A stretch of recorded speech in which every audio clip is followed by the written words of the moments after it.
صهیونیستان در فلسطین مسلمان‌ها را می‌کشند، این نشانه آن است که آنها به دین خود عمل نمی‌کنند.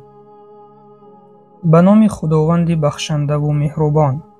حمد و ثنا الله سبحانه و تعالی را و درود و سلام به پیامبر و به آل و اصحابشان. السلام علیکم و رحمت الله و برکاته.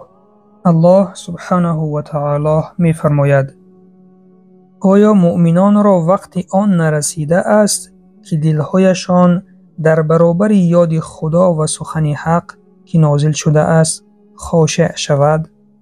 مانند آن مردمی نباشند که پیش از این کتابشان دادیم و چون مدت برآمد دلهایشان سخت شد و بسیار نافرمان شدند.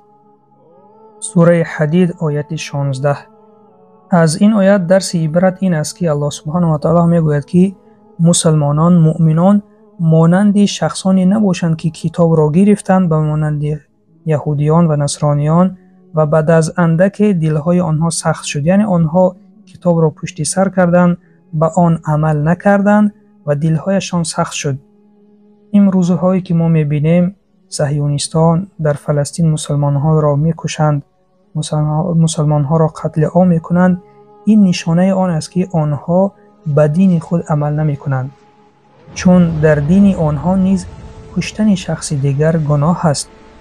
ولیکن این فرقه یعنی صهیونیستان که از جمله یهود میباشند، اینها به دین خودشان عمل نمیکنند. اینها کتاب خود را یک سو گذاشتند، دلهایشان سخت شد. ببینید سختی دلهایشان که هر روز کودکان و زنان و مسفیدان فلسطینی را میکشند و باز عرض میکنند که ما دولت خود را حمایت کرده ایستاده ایم، حالا که این زمین مسلمان ها بود. آنها بعد از جنگ دوم جهانی گریخته به فلسطین رفتند، مسلمان ها آنها را جای دادند، آنها را حمایت کردند و چون قدرت گرفتند، چون قوت گرفتند، سر کردند به کشتن مسلمانان و غصب کردن زمین مسلمانان. انشاءالله روز می آید که مسلمانان این زمین را بار دیگر از دست این جنایتکاران میگیرند.